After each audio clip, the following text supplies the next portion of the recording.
Merci, Monsieur le Président. Thank you, Mr. Speaker. Thank you to all of my colleagues this morning for this moment of remembrance. On Remembrance Day, we will all be in our ridings to spend moments with our communities in order to remember. As the Honourable Minister for Public Safety has so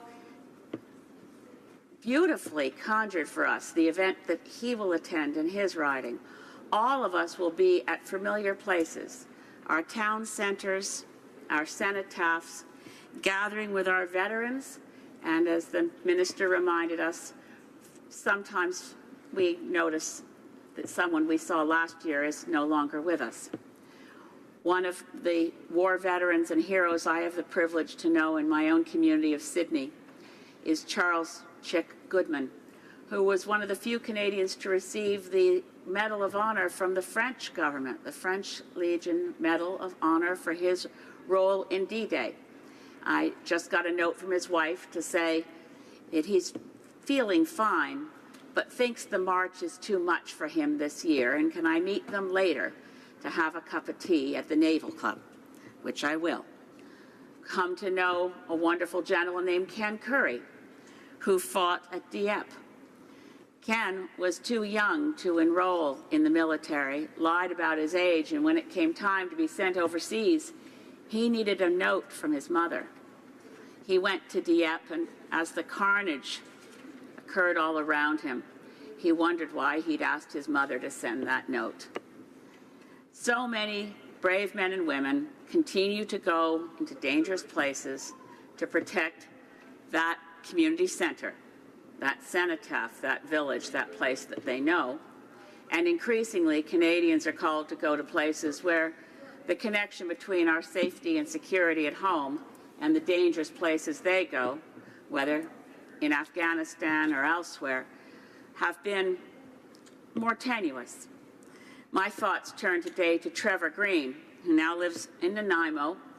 He was the Canadian officer who, in a show of respect in meeting with elders in the Taliban, took off his helmet and was attacked from behind with an axe.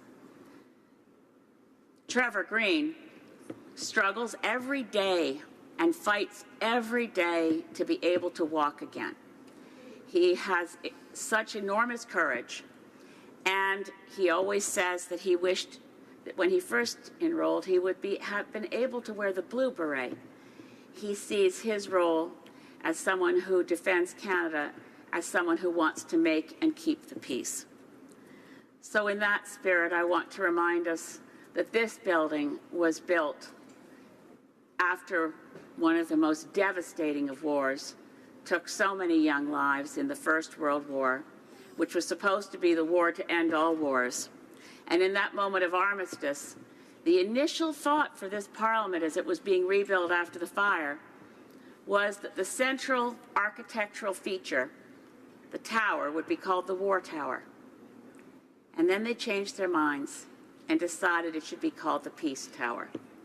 So as we remember and honor all those who fought, who served, who died, who came home shattered, who came home only later to take their own lives, all the horrors of war, we honor those who served.